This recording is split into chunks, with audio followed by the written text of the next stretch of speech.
there's a stat from Gartner, marketing leaders report only using 58% of their tech stack, full breadth and depth of capabilities. And they're spending millions of dollars on these things. Everything leads to growth with the National Association for Sales Professionals. The Leads to Growth podcast with the National Association for Sales Professionals provides in-depth discussions sharing the best sales, prospecting, influence, and communication skills, as well as sales training techniques to take your professional sales career to the next level. Hello and welcome back to another Leads to Growth podcast. I'm your host, Christopher McCoy, the VP of Business Development at NASP. But love to bring you guys the best, you guys and gals, right? Y'all. We'll bring y'all the best content we can. And very lucky to have this person cross my my email inbox recently. And the ironic part enough, the person who got past my email inbox and got this to me, I actually set up a meeting with that person as well. I like the way they rolled. So I got a great opportunity for us all here to hear from somebody that's got a lot of valuable insight on something a lot of us are making big decisions on a daily basis with today. Asa Hochhauser, how are you, sir? I'm doing amazing. Thanks, Chris. How are you? I'm doing fantastic. Thank you so much for being here. So for those of you who don't know, and I got to be honest, I didn't know Asa at the beginning. I had to do my research, but when then I looked in, I'm like, oh my gosh, this guy's done everything, right? He was from the beginning a sales hacker. This guy's been helping companies with their marketing and sales tech stacks for more than 13 years. He was a director of sales at Ion Interactive, which was co-founded by a pioneer, Scott Brinker, in MarTech space. And he was an instrumental piece in their acquisition, and not just their acquisition, but also was the head of sales at Linux Academy and helped them with their acquisition as well. And you know, they always say success leaves clues, right? So you follow those who have done it before and listen for the breadcrumbs. And another thing I did is I checked out Asa's reviews. And the one thing you see when you got a person with a bunch of reviews with people who worked underneath them and have now successfully graduated through those positions and have taken on bigger positions and are now doing a lot of the things that they actually worked for Asa for, you know that the guy's a real deal, right? And a lot of people said that about him, coaching. But he's been helping companies align their sales and marketing and customer success production teams to create magical experiences for customers, right? Now, and obviously growing revenues at the same time. So Asa, thank you so much for joining us, man. We really appreciate you being here. Oh yeah, thank you for the warm introduction and welcome. And man, I feel tired now listening to that. You know, normally we go through and have people tell their story, you know, but I was like, man, Asa's got a story that'll take us 2-hour podcast to do. I was like, let's get right to that. Let's get right to the meat and potatoes, because you know you've got such a great experience, and look, there's so many companies out there now doing this tech stack consulting. And tech is evolving so fast. We've all had to go through a 2-year digital transformation through quarantine, and sales is training with software as a service being one of the primary technologies and things being sold now. So with all these different tools and your experience in the past, like, what are some of well, first off, how did you get to the place that you're at right now? How did you become an expert at tech sales and all these tools? And then now, what are some of the big mistakes that you see companies out there making? Because look, everybody knows that we got to make some decisions. They're not all going to be great, right? But you hope to make the small mistakes. You hope to only make the little ones that you can adjust from. But what are some of the big ones that you've seen people out there making? So, yeah, I think the two go hand in hand.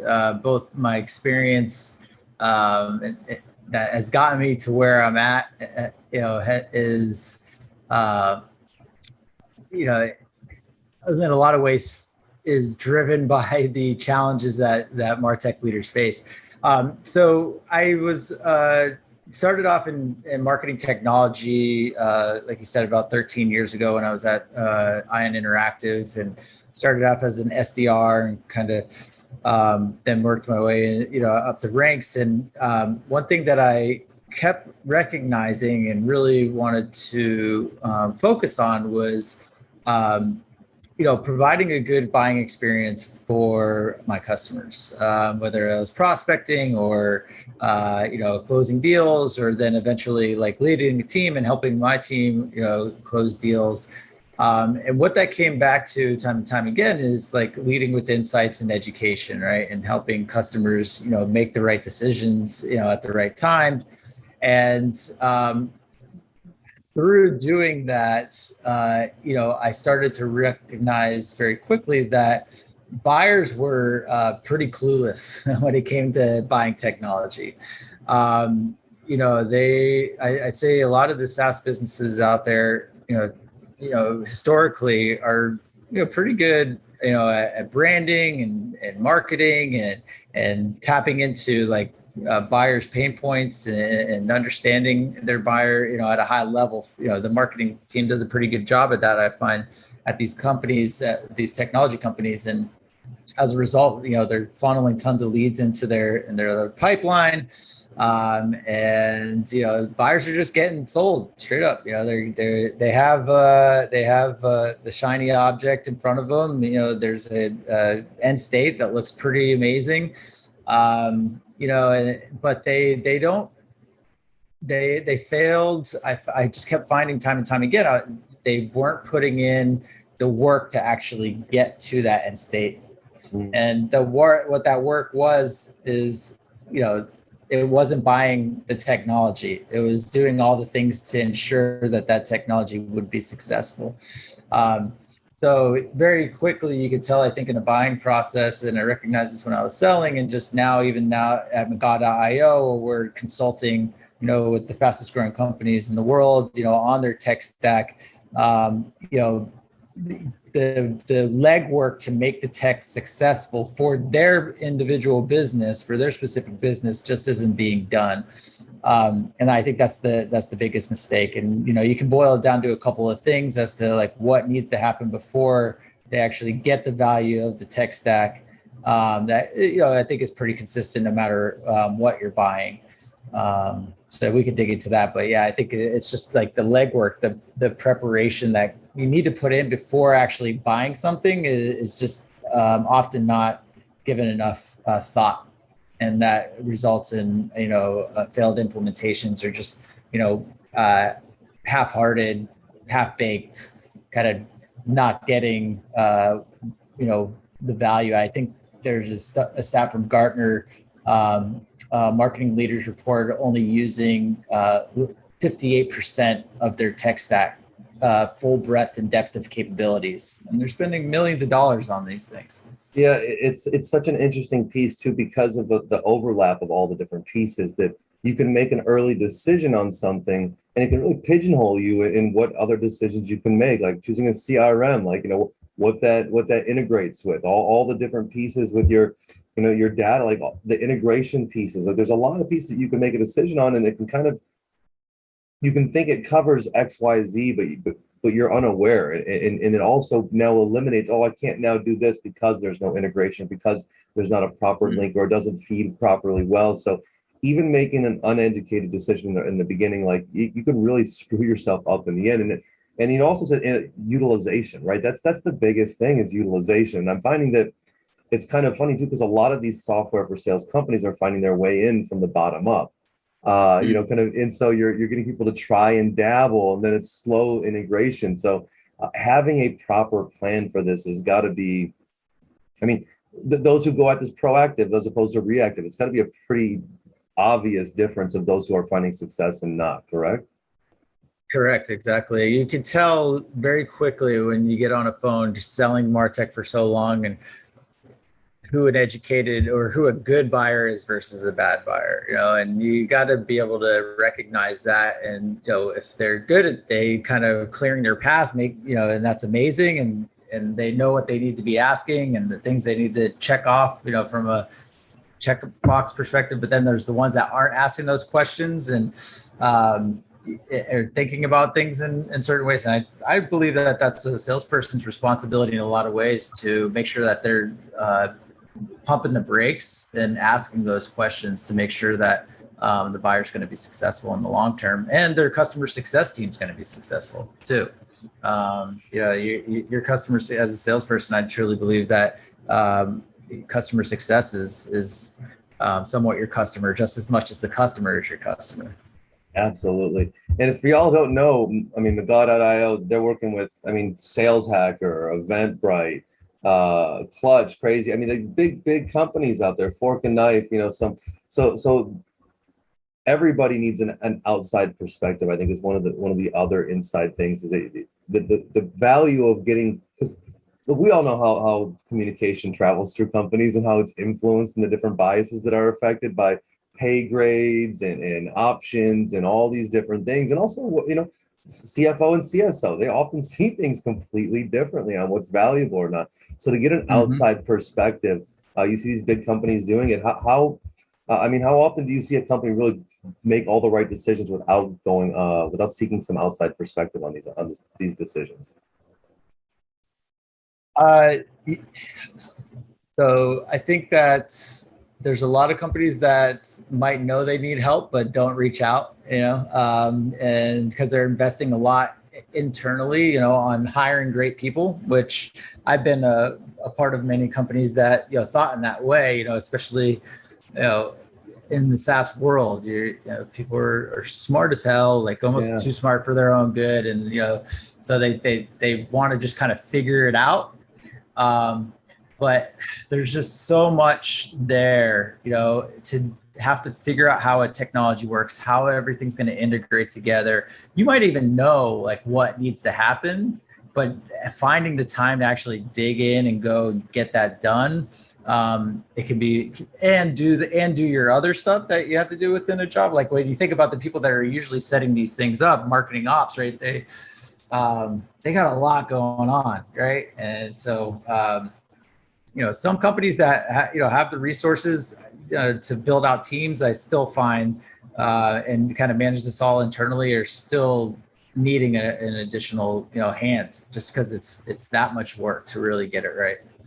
Yeah, I agree. And also, you invest in it early, you get to experience it and utilize it and reap the benefits later on. But it doesn't matter. You always have those inside influences that I think that leveraging, even if it doesn't matter what level, if you bring in somebody to come and do it, great. Or if you just bring in somebody to advise you to help you see a different perspective that maybe you're not able to see. I think there's just so much value in that, especially with this, because people are bought in on certain things, right? People are just, this is, do you ever find a lot of competition when you come in and make a recommendation of an integration, and find people are really bought in on one certain tech or something like that, and it maybe fogs their view of being able to make other decisions?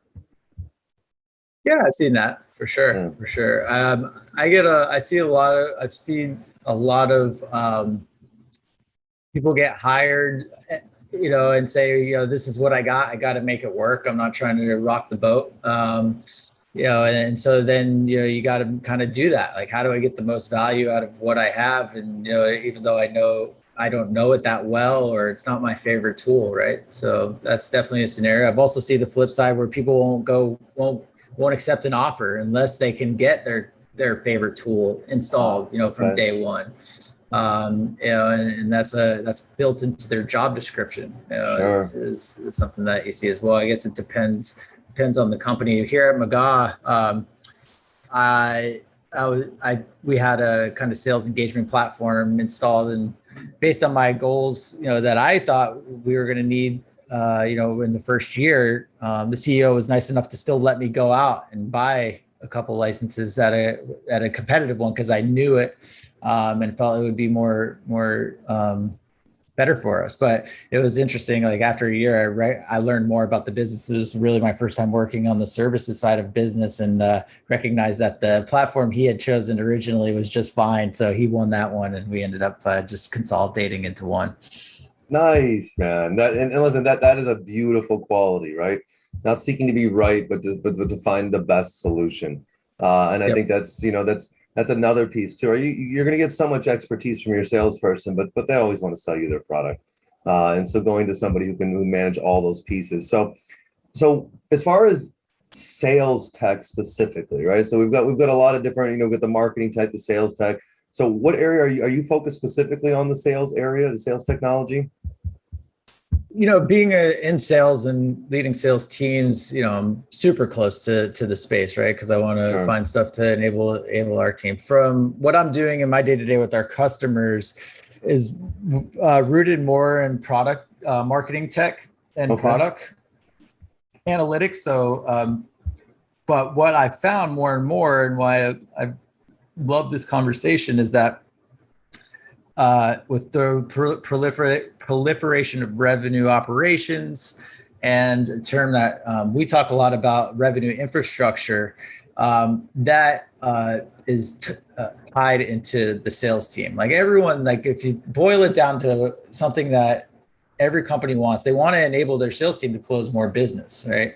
And so they make, and how do you do that? If you're it's data driven, right? It's via insights. So how do you get the data in front of your sales team, and how do you enable them to execute more effectively? That starts with the marketing tech stack and usually trickles down to the sales tech stack. So we're starting to see it come full circle, and even go further, we're starting to see it more in the product side, right? With product-led growth, all the rage right now. That's a treasure trove of data that needs to be surfaced back to sales as well. And this is all done via technology. And, so really, I think one of the mistakes that I see time and time again, and we're having conversations with every day at McCoy, is just the infrastructure of your data. One, how is it flowing from tool to tool? It's not something that you're thinking about often when you're going and evaluating something. Like the integration, all right, it can integrate, all right, but how's it going to integrate? How's the data going to get from one place to the other? And what's it going to look like when it gets there? And how usable is it going to be? These are things that people, I find, are having trouble spending enough time to really get right.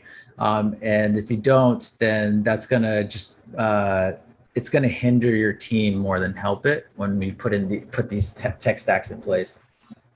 No, that makes a lot of sense. And the data is so valuable and so important, right? And especially now, and you mentioned, going from the marketing, and now it's kind of combining with the sales, this whole revenue operations, piece now. And now, because software is all about, it's about, great, they bought, but are they going to renew, right?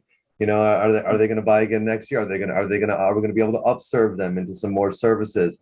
And so and how much of that's determined at the purchase of the sale, and then also through engagement. And so how all the data links all those pieces together, I think it's invaluable when you have the right information and are able to see the right things. It's completely useless unless you actually take the time to do something with it. And like you said, in a way that you can actually digest it and make decisions off it, which is very, very interesting. I have a question for you on the whole, you said you started as an SDR. So I love that you started from the bottom. Now you're here piece, What are your thoughts on that role and the evolution of that role? I mean, automation kind of came in, and now automation, you feel like the SDR role is just an automated spam, a person manually doing some automated spam and dialing some dollars every now and again. It's almost telemarketing.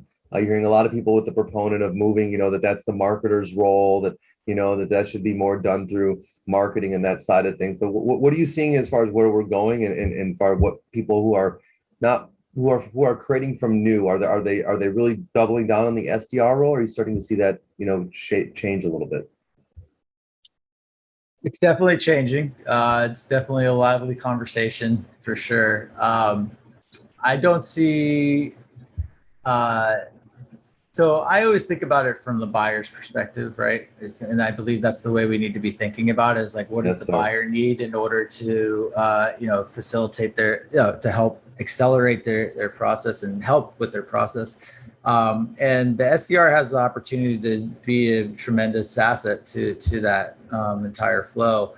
I think the way the SDR needs to engage with the buyer definitely needs to change. But I just saw something this morning. HubSpot did a study in partnership with someone where folks want to have more of a human touch in the customer experience, in the customer experience. But those touches have to be the right touches. They have to be smart. They have to be useful. And I think that if you are just going to hire a team and tell them to pound the phones, you know, then you're doing it wrong, right? I think we just have to take the time to think about how to rethink where the SDR can make an impact. But I don't think they're going anywhere. I just think the name of the game is changing a little bit, and it has to be thought about based on your buyer journey.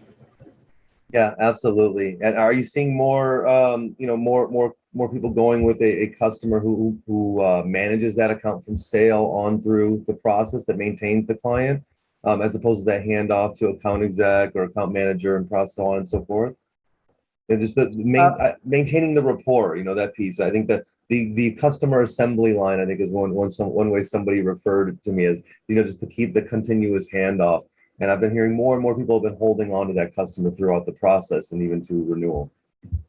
Yeah, I mean, I have seen that. I believe that the fastest growing companies, from what I've seen, and the companies I've been a part of, that get tons of funding,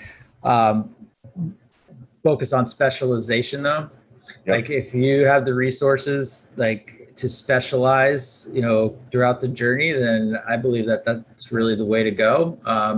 And really focus on the operations and getting the flow for whether it's data, communications, alignment, from business development to sales to customer success and product. I think focusing on operations and those handoffs are really, if you can nail that and get that right. I like the specialization model, and there's even salespeople that are pairing up with customer success that are only focused on account expansion. It's a motion that I'm seeing become more and more popular and being used within fast-growing companies. I love that, and with that individualization, that specialization, tech is probably the piece that's really tying those together to allow the customer to have that congruent experience throughout. Correct. And so how yeah, go ahead. Hopefully, yeah. But when I was, in both, where I was leading teams in both at Lytics Academy, Ion Interactive, but it was like an afterthought to get customer success into Salesforce with the sales team. Luckily, I had a really great leader that recognized the importance in that, and it was something that we jumped on. But initially it was just put the sales team in Salesforce, right, or the CRM. But now I think it's even more important to make sure that you have a holistic view of the customer between customer success and sales. I mean, you hear a lot about marketing and sales alignment, right? And that's super important. And I think that's really data has a big thing there, and connection and tech. But now again, even in just like a traditional sales-led model, connecting the customer success and sales teams via CRM is super important. Absolutely. So do you have a process to go for somebody who's getting ready to, all right, I imagine you talk to a lot of people who are scaling, right? They got funding, or we're ready to take things to the next level. That's when we can really take a proactive look at something, right? That's when maybe things breathe a little bit. We got some money to spend. Let's spend this money the right way and do this thing the right way. Is there a process that you take people through when they're ready to, all right, scale our sales team and start our, really building out our sales tech? Yeah, I think, natural discovery, right, is like, what are your end goals, right?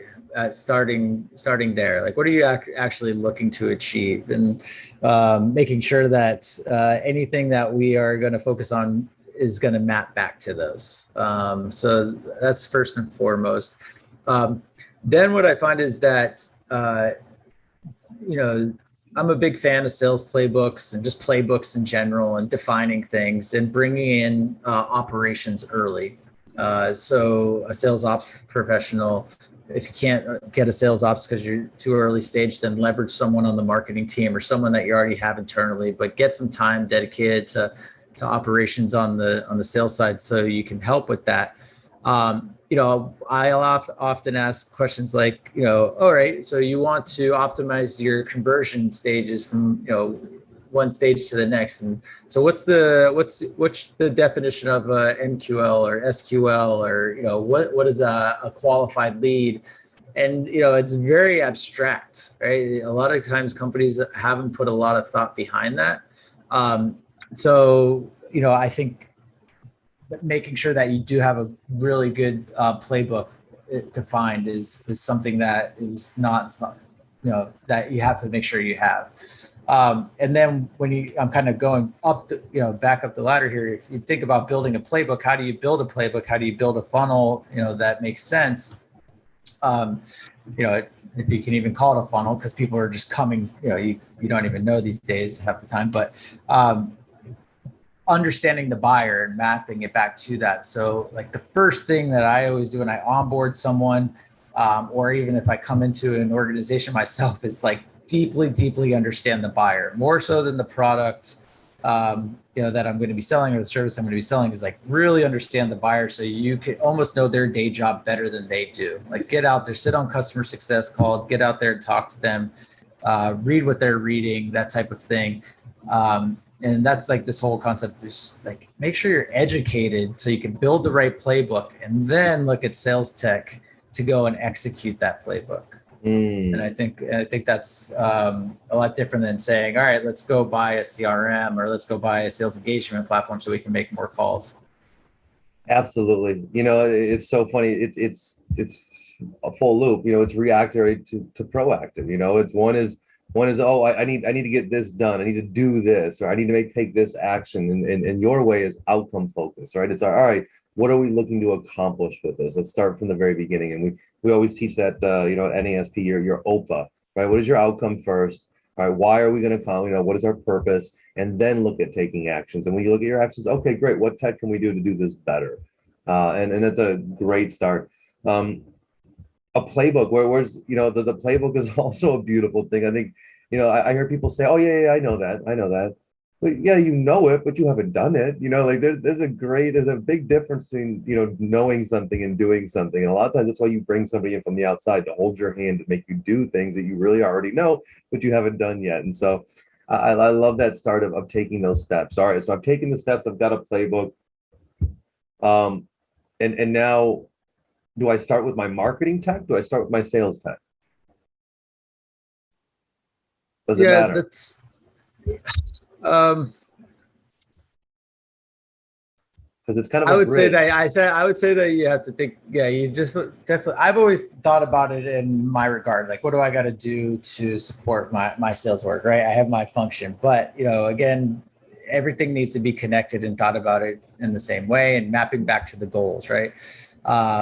You got it. It's not going to be one or the other, I guess. Sure. Is the answer. Yeah, absolutely. Right? Because you got to support the customer journey. So some of it's going to be marketing, some of it's going to be sales. How do you make sure that those two things are aligned? And then how do you make sure your customer is successful? And how are you learning about, what a successful customer looks like and is, or an unsuccessful one as well with products. Yeah, very true. They're so tied together. And it also depends on what market you're going after, where your customers are, and all those other variables. Speaking of where customers are, how are you seeing LinkedIn and Sales Navigator impacting the sales tech space? I think it's one of the most important data sources for salespeople today.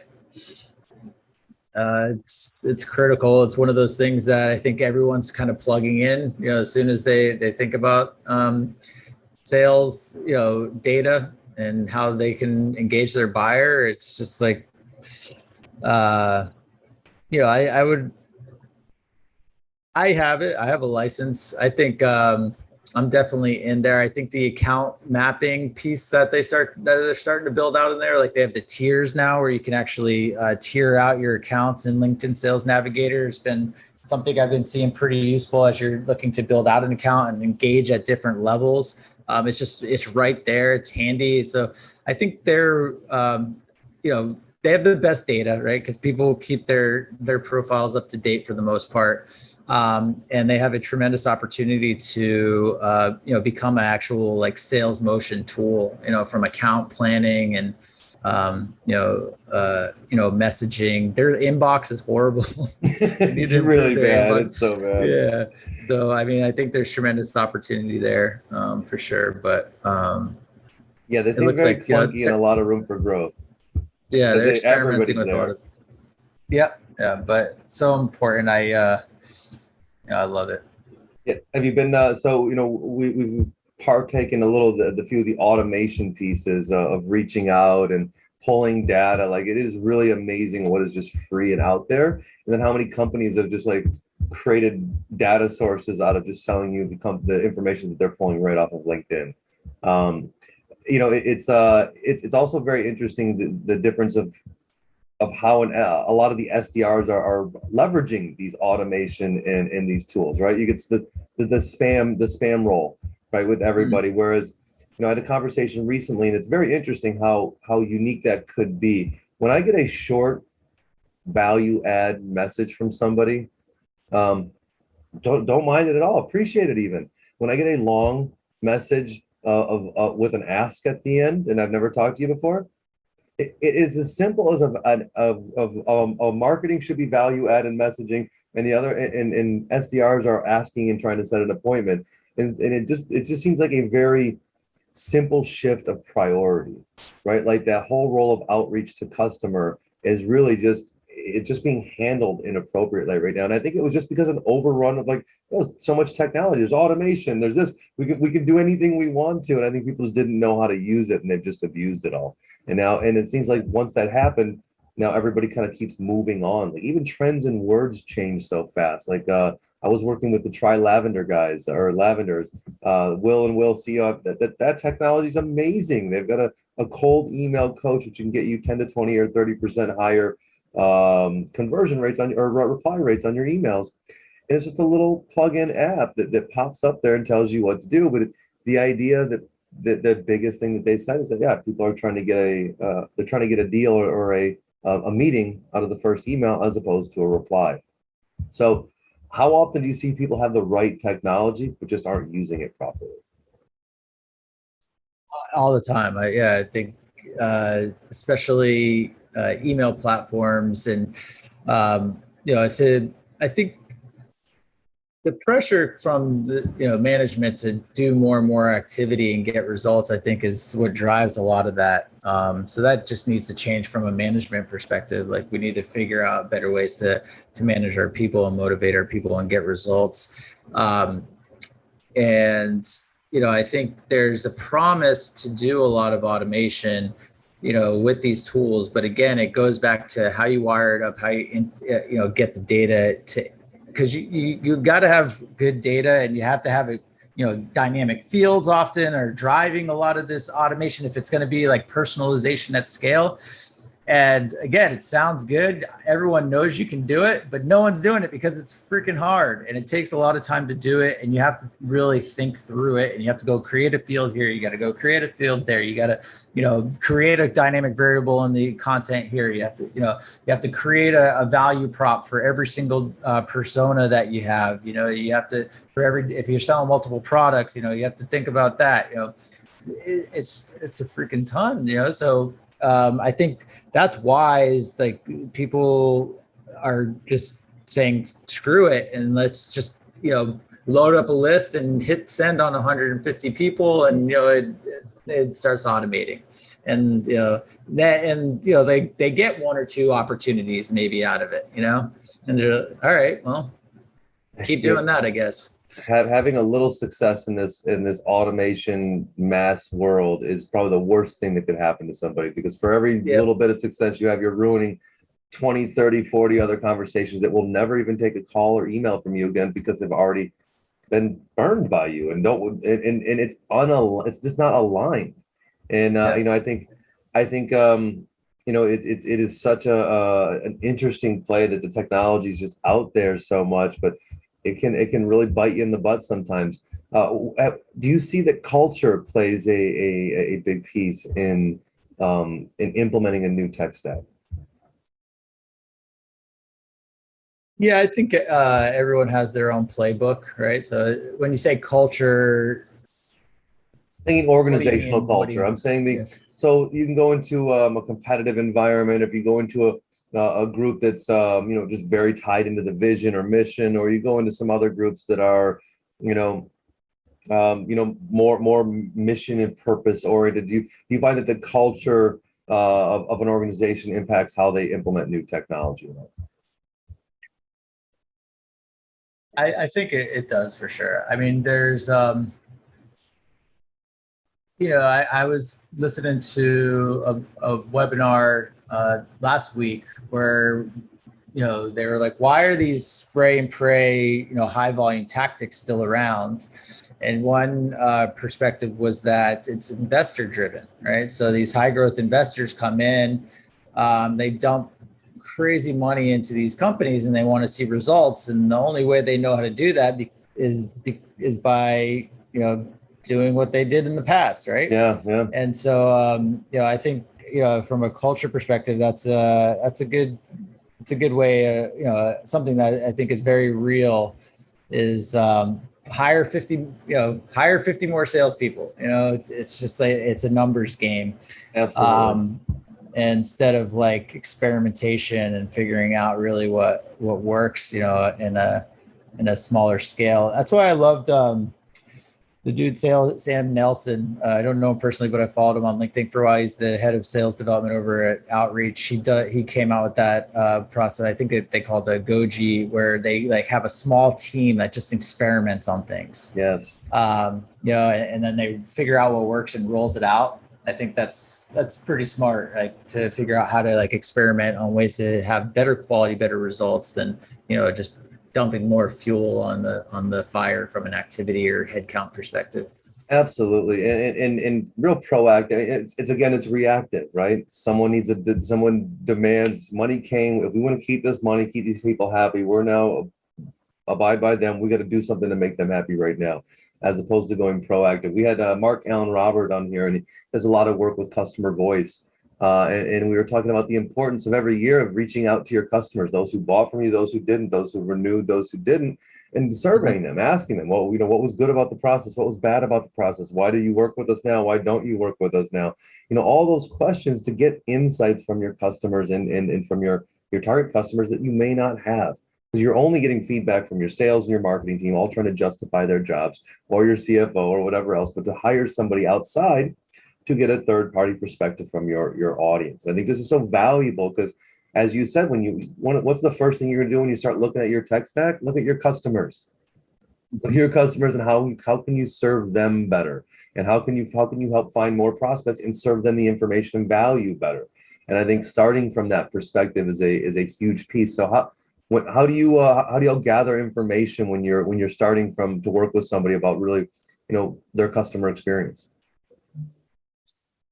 So I would go back to, I think market research is invaluable. Cameo just reached out to me. They're going to pay me 100. We used them for business at McCoy to, do some prospecting last year. And, they're going to pay me $125 for 30 minutes of my time, just to hear like what I think about the product. I thought that was pretty bold, right? Yeah. So, I don't think anything can replace, just the true like doing market research. But what we often do when you want to understand your customer, we're often looking at analytics. Like we're kind of nerdy here, and what we're doing. So data nerds, I like it. We like to get the tools in place to be able to slice and dice data, but that's not as easy as it's said and done. That's really where we focus a lot of work, is back to the infrastructures. Like, how do you get the data into those tools in a way that's usable? So we're doing a lot of work with things like customer data platforms, and, getting data, flowing between multiple tools in a organized fashion, so that you can bubble it into, we're big fans of Amplitude and Mixpanel and these types of product analytics that are actually making a big splash in the marketing side now, and getting full funnel analysis, but being able to ask questions like, well, why did someone go from step 1 to step 2 and then do this, right? And be able to pull a report specifically on that. is what we're doing a lot of work with our customers on, to better understand, so they can better understand their customer. Very cool. Very cool. Yeah. And I think that's it, just to keep going back to better understand your customer, right? We had, I can't remember who was on, talking about buyer personas. She was amazing. I have to have her back on again. But I find most people, they start with, this is the product. This is the product. No, yeah, but what does your buyer want? What's your buyer persona, right? And then develop your product, your community, and change it around them. You see so many amazing companies that have been here for years, making millions and billions of dollars, shifting. Why? Because their buyers are shifting. So they're shifting, right? So starting everything from that buyer centric place and then working it backwards is just that's a beautiful insight. So how are as far as McGraw, sorry, pardon me. What are some big things, big moves happening over there with you guys right now? I know you getting out there doing the tour here, talking to everybody. So y'all making some big shifts, some big moves. What's happening? Yeah, I think that we have a big focus on just revenue infrastructure. We really believe that this is a term that needs to be talked about more. There's this invisible aspect to making your tech stack really work that people don't pay enough attention to. So we're really looking to shine the light on. Yes, revenue operations is good from a strategic and organizational alignment and focusing on the right things, but connecting everything together in the way that it needs to be is really more of an infrastructure focus. And so that's really what we're really trying to help our customers understand and get right, is that revenue infrastructure piece. Now, that makes a lot of sense too, because you always talk about the CFO and the CSO and the CMO all speaking different languages, talking about different gaps and predictions of different things. But when you all have the right data and you're all looking at the same information, that data can travel the way it needs to, you can make educated decision based on the same information as opposed to just opinions and ideas, right? You can come to agreement that certain KPIs and certain numbers are the numbers that we're moving off of as a collective, as opposed to all looking at your own set of data. Which I think is exceptionally important. And then the other side, like you said, if the infrastructure is not there, you're not supporting a customer in the long term, and you're not supporting that transition of a customer through your organization. As we talk about in To Sell is Human by Daniel Pink, he always talks about, everyone's selling nowadays. Like our job is to move people, right? And to serve people, but to move them and to influence them. And majority of us are doing that every day. And sales isn't just for sales anymore. Sales is happening throughout the company. As you said, the customer success team, you've got, all the other groups of people that are involved in that process now, which is just a whole different game. And technology is what allows us to do this from a virtual place, all maintaining the same information. As we get more spread out, doing more complex things, working with people more throughout the world, it just makes more sense that we spend more time and more effort leveraging the technology. And I can't imagine, there's got to be a stat out there, Asa, of what percentage, I think you said it earlier, what percentage of people utilize their actual technology, or what percentage? The full breadth and depth, the 58% full breadth and depth of the stack. 58%, just over half, right? And that doesn't mean all of y'all are over half. It means only some of y'all are over half. Some of y'all are way below half as well. So bring someone in from the outside, someone with great experience, and Asa is the guy to talk to. We're going to definitely put his LinkedIn here so y'all can catch him. Asa, you got anything else you want to close with, man, before we rock this out? One of the most valuable pieces of tech and sales tech is the phone. Don't ever forget that. I always love when I get a good voicemail from a thoughtful sales rep. So for those who are debating whether they should pick up the phone, I say pick up that phone and leave a voicemail. Damn straight. And y'all, listen, get a reply first, set up a phone call second, then go for the Zoom. Nobody wants to sit in front of a computer on the screen the whole time. Get them on a phone call. Exactly. Asa, thank you so much for being here, man. This is a great conversation. A lot of value and insight. I really appreciate you. We're going to post a podcast, and I might actually reach out to you. I got a couple of questions from some people that hit me up, and I didn't put them on here, but I'm going to reach out to you. A couple of questions from some sales leaders that I got for you as well. So thank you so much for being here, my friend. Hey, y'all, thank you for being here. Leads to Growth podcast. We're back at it again. Make sure you put the stars down below, like, comment, and subscribe, all those fun things. And we'll see you on the next one, y'all. Cheers.